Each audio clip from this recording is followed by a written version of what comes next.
এই মুতুরির মা, হ্যাঁ হ্যাঁ হ্যাঁ তুমি কই গো? তোমার রান্না হইলো? হ্যাঁ হইছে মোটামুটি। মোটামুটি মানে কি কি রান্না করছো?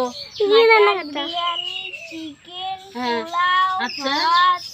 তারপর তুমি এগুলো তোমার হাতে এই যে আবার ওই যে লাউ এনেছি, কাঁচা সবজি এনেছি, এই দিয়ে রান্না করো। হাই কপাল, ওরা খায় না এগুলো। আরে খাবে, ওরা বলছে যে বাবা আমরা লাউয়ের তরকারি খাবো, লাউয়ের ডাঁটি। আমি এখনই ফোন করলাম। আমাকে ওরা ফোন করে বললো যে তোরা যে আমাকে বললো যে বাবা তোমাদের রান্না কত দূর, তা আমি বললাম যে রান্না তো হওয়ার দিকেই।